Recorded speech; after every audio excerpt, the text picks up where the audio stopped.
Hello বন্ধুরা, কেমন আছেন? তো অনেকের অনেক রিকোয়েস্টের পর অবশেষে আমি প্যাসিফিক রিমের দ্বিতীয় পার্টের এক্সপ্লেনেশন নিয়ে চলে এসেছি। আজ আমি এক্সপ্লেন করতে চলেছি 2018 সালে মুক্তি পাওয়া একটি science fiction robotic movie Pacific রিম আপরাইজিং। প্যাসিফিক রিম হলো এই মুভিটির প্রথম পার্ট, যেটিকে আমি অলরেডি এক্সপ্লেন করে দিয়েছি। যারা এখনো দেখেননি তারা চটজলদি ডেসক্রিপশনে দেওয়া লিংক অথবা আই বাটনে ক্লিক করে ওই ভিডিওটিকে আগে দেখুন এবং এরপরই এই এক্সপ্লেনেশনটিকে দেখুন, তাহলে একটু বুঝতে সুবিধা হবে। তো চলুন বন্ধুরা, আর সময় নষ্ট না করে ঘুরে আসা যাক এক রোমাঞ্চকর রোবোটিক দুনিয়া থেকে। এই মুভির প্রথম পার্টে আমরা দেখেছিলাম প্রিকারসাস নামের এলিয়েনরা পৃথিবীকে ধ্বংস করার জন্য কাইজু নামের এক প্রকার দানবীয় সত্তাকে প্রশান্ত মহাসাগরের গভীরের এক ফাটল, যেটা সরাসরি তাদের জগতের সাথে যুক্ত ছিল, তার ভেতর থেকে পৃথিবীতে পাঠিয়েছিল। তবে মানুষ তাদের মোকাবিলা করার জন্য অত্যাধুনিক বিশালাকার রোবটের আবিষ্কার করে, যাদের নাম দেওয়া হয়েছিল এগার। এবং এই এগার রোবটের সাহায্যে তারা কাইজুদের সাথে লড়াই করে পৃথিবীকে রক্ষা করতে সফল হয়েছিল। এই এগারগুলিরই একজন পাইলট ছিলেন মার্শাল স্ট্র্যাকার প্যান্টাকস্ট, যিনি পৃথিবীকে ধ্বংসের হাত থেকে রক্ষা করার জন্য কাইজুদের সাথে লড়াই করতে করতে শহীদ হয়ে যায়। তবে মারা যাওয়ার আগে তিনি প্রশান্ত মহাসাগরের গভীরে সেই ফাটলটির ভিতরে পাইলট রাইলি ও তার সহ পাইলট মার্কোর সাহায্যে পরমাণু বিস্ফোরণ ঘটিয়ে সেটিকে বন্ধ করে দেয়। এরপর প্রায় 10 বছর কেটে যায়। বিশ্বের বেশিরভাগ দেশই ধীরে ধীরে আবারও তাদের সাধারণ জীবনে ফিরে আসার চেষ্টা করছে। তবে সমুদ্র উপকূলীয় কিছু শহর এই ক্ষতির পর আর নতুনভাবে গড়ে উঠতে পারেনি। এরপর আমরা মুভির প্রধান চরিত্র জ্যাক প্যান্টাকস্টের সাথে পরিচিত হই। হ্যাঁ, জ্যাকই হলো মার্শাল স্ট্র্যাকার প্যান্টাকস্টের ছেলে। তার বাবা এই পৃথিবীকে রক্ষা করতে গিয়ে নিজের প্রাণ দিয়ে দিলেও জ্যাক ছিল তার বাবার থেকে সম্পূর্ণ আলাদা। অর্থাৎ সে চুরি, ছিনতাই ও নানান অপরাধমূলক কাজ করে অর্থ উপার্জন করত এবং এইভাবেই জীবনযাপন করতে সে পছন্দ করত। তো যাই হোক, যেহেতু কাইজুর আক্রমণ থেকে বর্তমান পৃথিবী পুরোপুরি সুরক্ষিত ছিল, তাই প্রায় অনেক এগার রোবটকেই ডিকমিশন করে মানে অবসর করিয়ে নানান স্ক্র্যাপইয়ার্ডে রাখা হয়েছিল। তবে সময়ের সাথে সাথে সেই রোবটগুলি ভঙ্গুর পরিস্থিতি হয়ে যায়, যেগুলিকে পিপিডিসি নামের একটি অর্গানাইজেশন দেখাশোনা করত। আর এই অর্গানাইজেশনের কাজ কি সেটা আমরা খুব তাড়াতাড়ি জানতে পারবো। কিন্তু অনেকেই সরকারের থেকে গোপনে এই রোবটগুলির পার্টস চুরি করে সেগুলিকে কালোবাজারি করত। আর এদের মধ্যে একজন ছিল জ্যাক, কারণ এগারের এই পার্টসগুলির ব্যবহার করে অনেকেই তাদের নিজের নিজের এগার রোবট বানানোর চেষ্টা করছিল, যাতে তারা ক্ষমতাশালী হতে পারে। আর এই কারণেই একদিন জ্যাক কিছু লোকেদের সাথে একটি ভঙ্গুর রোবটের সামনে পৌঁছে যায় তার প্লাজমা ক্যাপাসিটরটিকে চুরি করার জন্য, মানে সেই রোবটের পাওয়ার সোর্স। আর এটি যদি সে চুরি করতে পারে তাহলে সে এটিকে বিক্রি করে এত পরিমাণে টাকা পাবে, যা দিয়ে সে সারা জীবনই এক বিলাসবহুল জীবনযাপন করতে পারবে। তবে জ্যাক স্বভাবের দিক থেকে খুবই ঠকবাজ ছিল, সে অনেককেই ঠকিয়েছিল। আর এইবারও সে ঠিক এটাই করার প্ল্যান করে। তার সাথে তার যে সঙ্গীরা এসেছিল তাদের সে ঠকিয়ে একাই ওই প্লাজমা ক্যাপাসিটরটিকে চুরি করে সেটিকে নিয়ে পালিয়ে যাওয়ার মতলব আটে। তবে সেখানে পৌঁছে সে দেখে অন্য একজন অজ্ঞাত ব্যক্তি তার আগেই সেখানে উপস্থিত হয়ে ক্যাপাসিটরটিকে চুরি করে সেখান থেকে পালাচ্ছে। এটা দেখে জ্যাক এবার তার পিছু করতে শুরু করে এবং তার পিছু করতে করতে সে একটি পুরনো পরিত্যক্ত কারখানায় গিয়ে পৌঁছায়।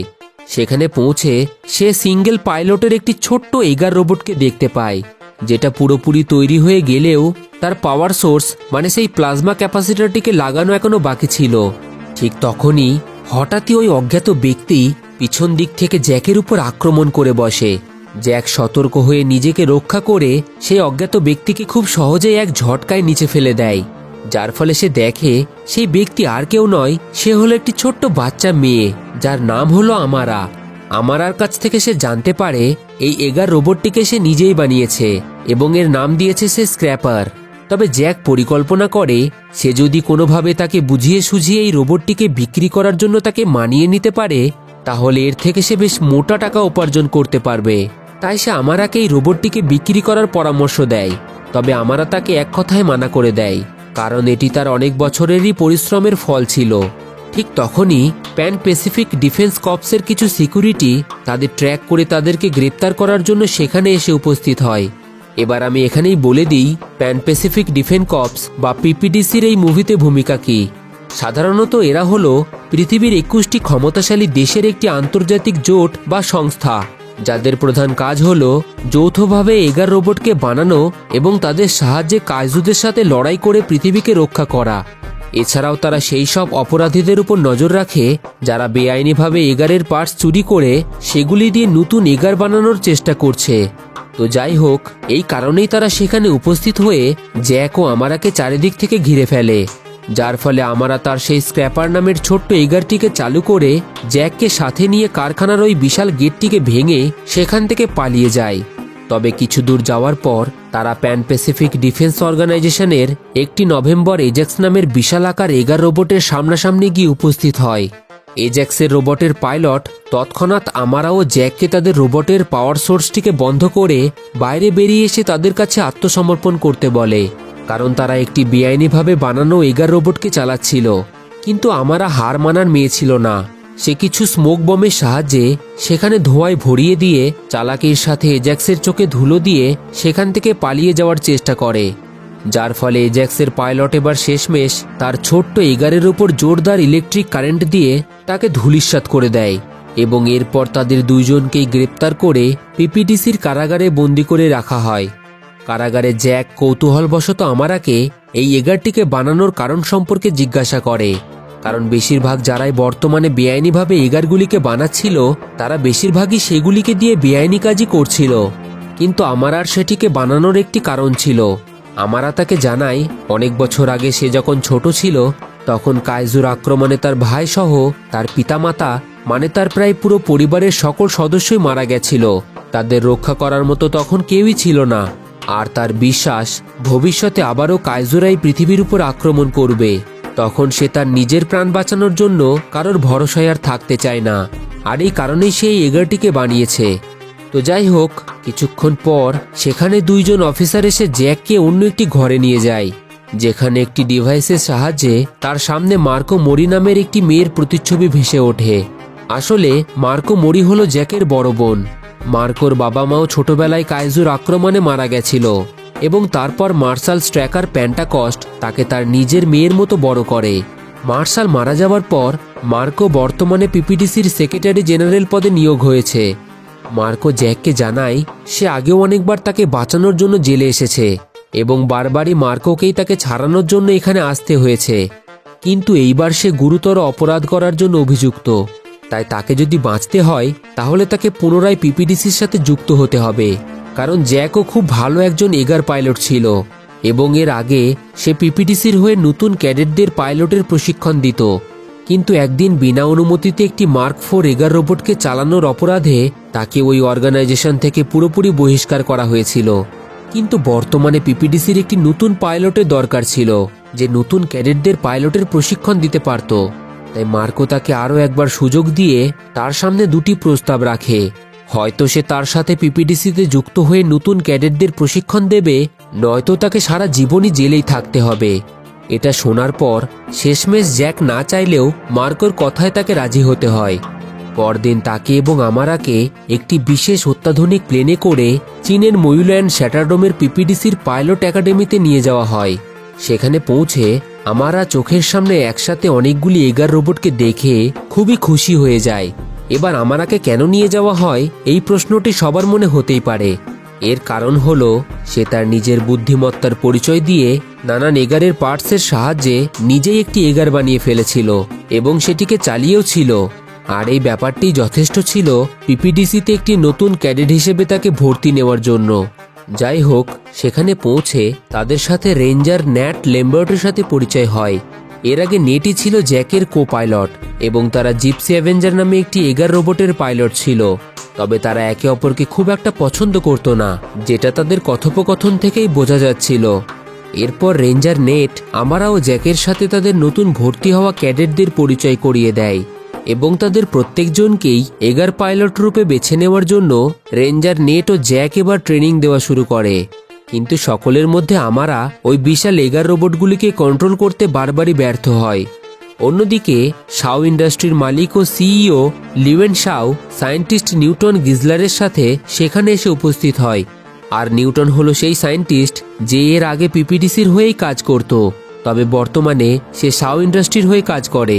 এবং এই মুভির আগের পার্টে আমরা দেখেছিলাম সে এবং তার একজন সাথী সায়েন্টিস্ট হারমান গটলিব একসাথে মিলে একটি কাইজুর মস্তিষ্কের সাথে তাদের ব্রেনকে যুক্ত করেছিল এবং কাইজু সম্পর্কে বেশ কিছু তথ্য জোগাড় করে সমুদ্রের নিচের ওই ফাটলটিকে বন্ধ করতে সাহায্য করেছিল।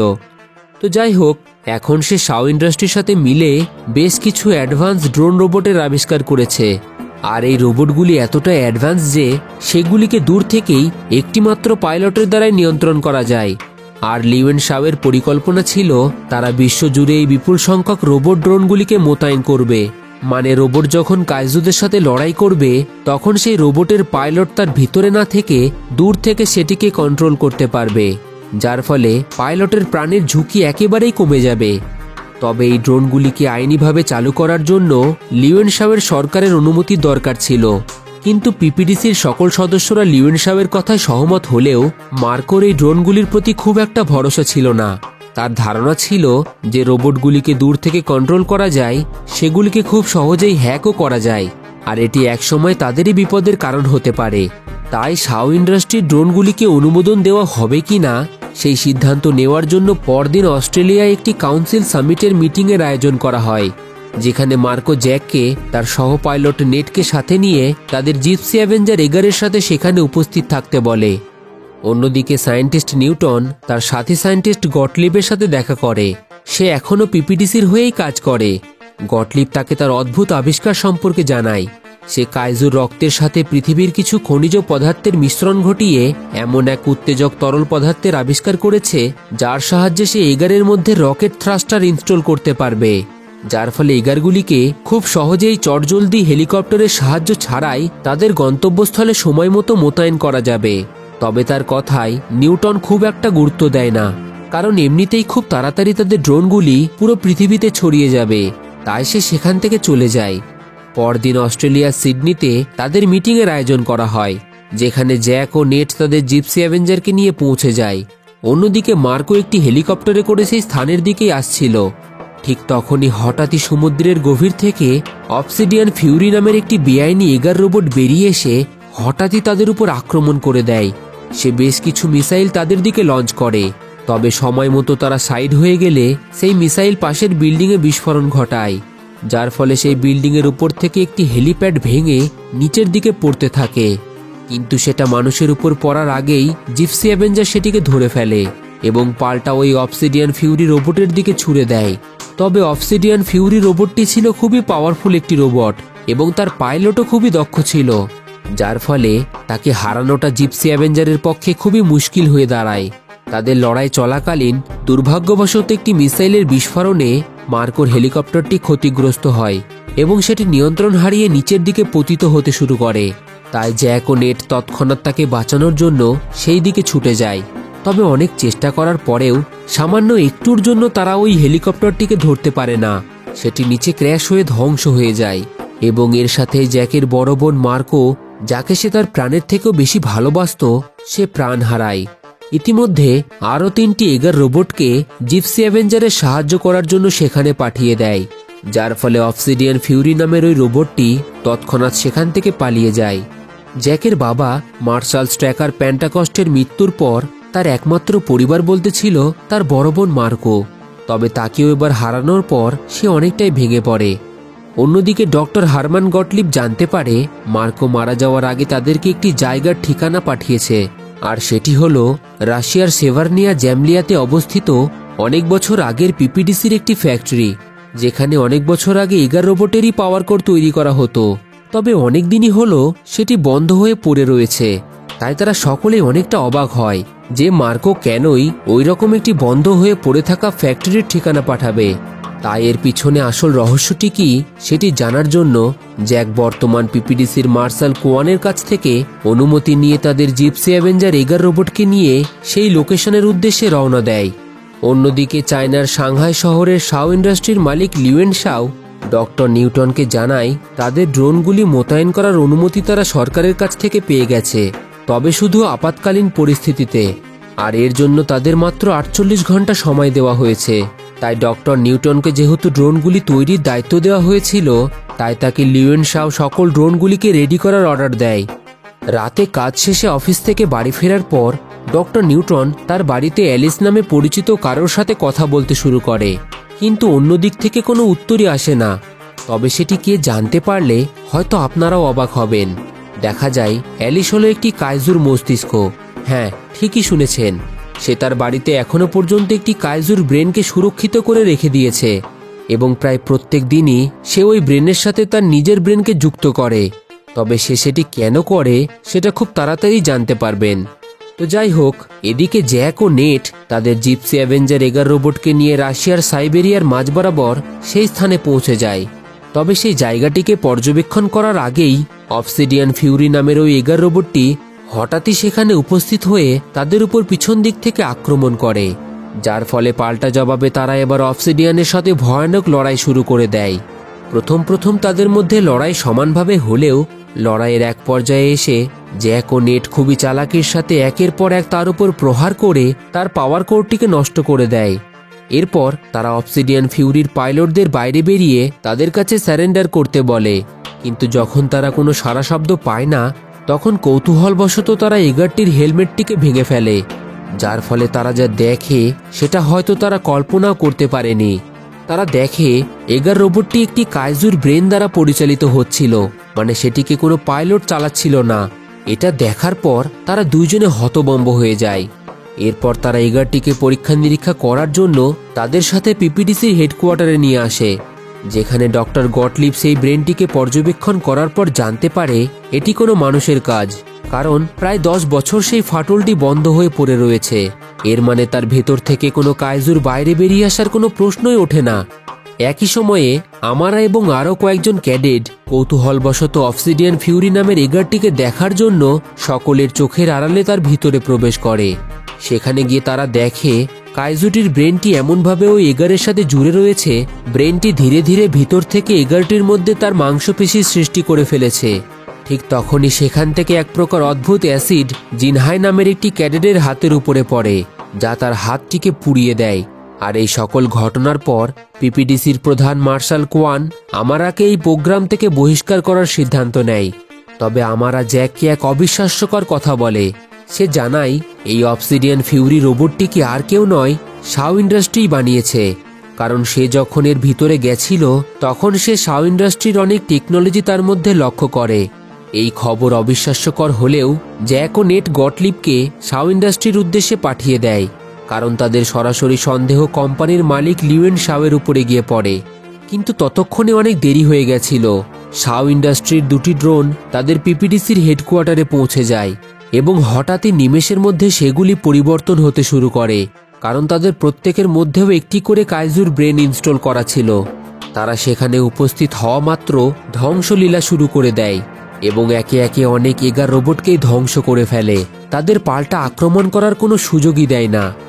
অন্যদিকে ডক্টর গটলিব শাও ইন্ডাস্ট্রিতে পৌঁছে ডক্টর নিউটনের সাথে দেখা করে, এই আশাতে যে হয়তো সে তাকে সাহায্য করবে।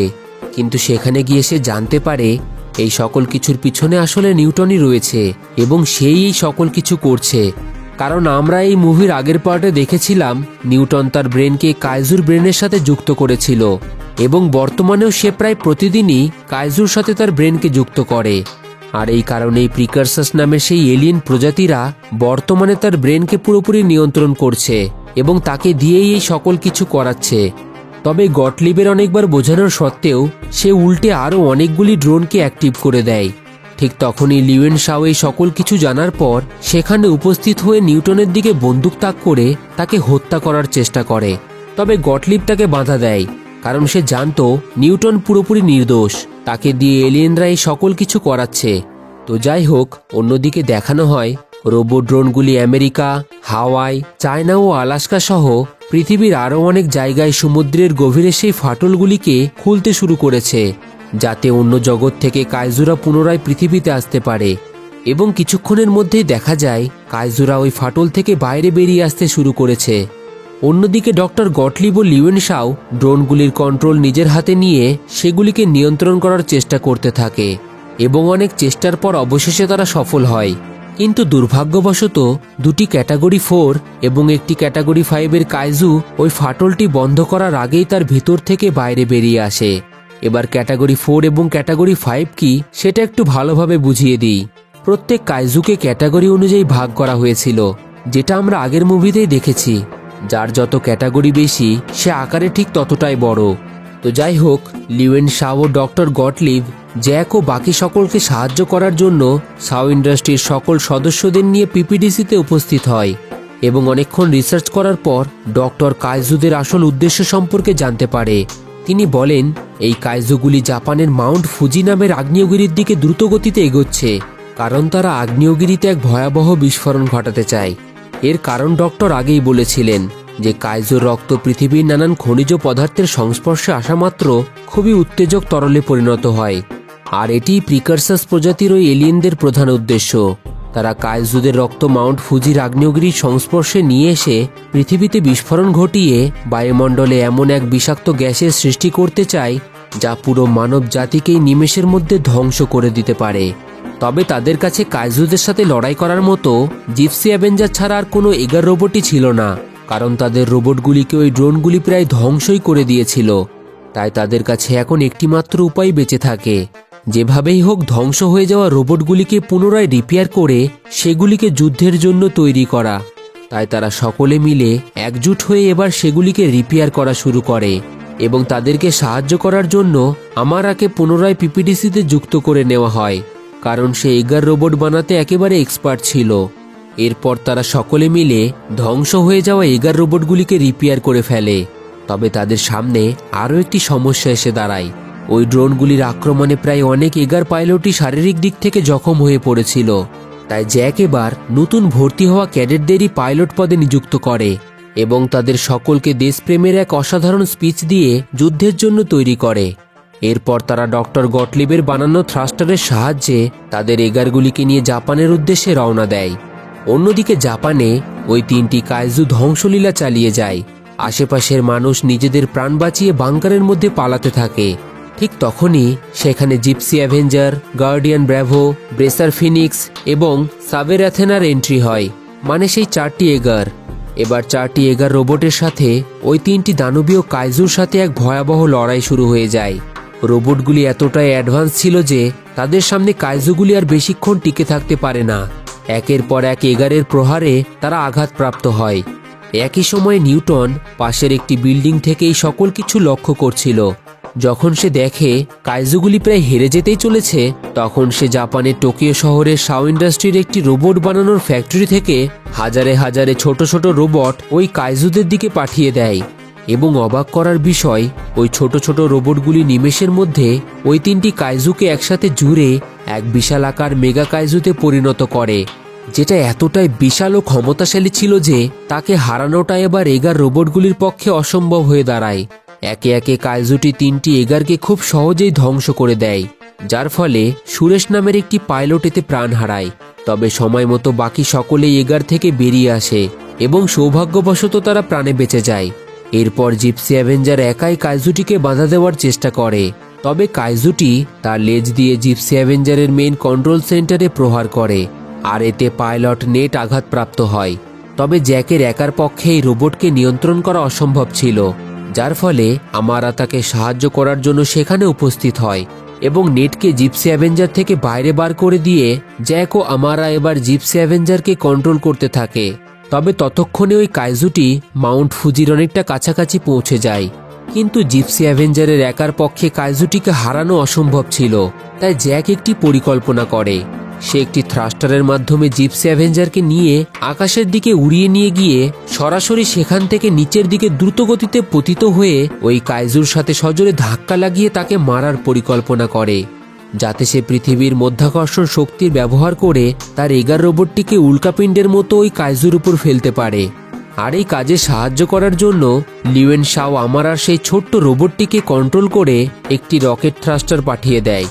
সেই রোবটটি জিপসি অ্যাভেঞ্জারের হাতের সাথে থ্রাস্টারটিকে ঝালাই করে দেয়, যার ফলে জিপসি অ্যাভেঞ্জার আর দেরি না করে দ্রুতগতিতে আকাশের দিকে উড়ে যায় এবং সেখান থেকে পৃথিবীর মধ্যাকর্ষণ শক্তির ব্যবহার করে নিচের দিকে পতিত হতে থাকে। জ্যাক ও আমারা কাইজুটির সাথে ধাক্কা লাগার আগেই এগার থেকে বেরোনোর চেষ্টা করে, তবে দুর্ভাগ্যবশত সেখান থেকে বেরোনোর মেকানিজমটি খারাপ হয়ে যায়, যার ফলে তারা ভেবেই নেয় হয়তো তারা মারা যাবে।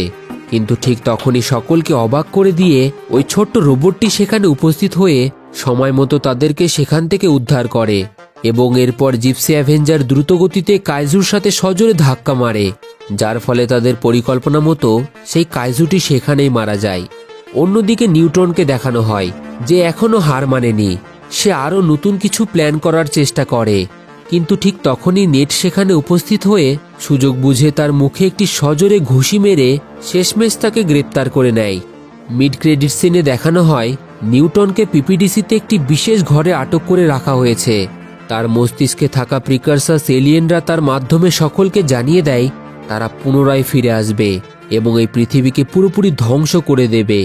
তখন জ্যাক সেখানে এসে উপস্থিত হয় এবং নিউটনকে বলে দেয় সে যেন প্রিকারসাসদের জানিয়ে দেয় পরের বার আমাদের কাছে আসার দরকার নেই, কারণ আমরা নিজেই সেখানে গিয়ে তাদেরকে ধ্বংস করে দেব। এবং এর সাথেই মুভিটি এখানেই শেষ হয়ে যায়। তো বন্ধুরা, কেমন লাগলো আজকের এই এক্সপ্লেনেশন? যদি ভালো লেগে থাকে তাহলে কমেন্টে জানাতে পারেন আপনাদের মতামত। আর যদি আপনারা এইরকমই মুভি এক্সপ্লেন পছন্দ করে থাকেন তাহলে জুড়ে থাকুন আমাদের সাথে আর দেখতে থাকুন filmy Goppo, the channel of movie lovers. Goppo, the channel of movie lovers.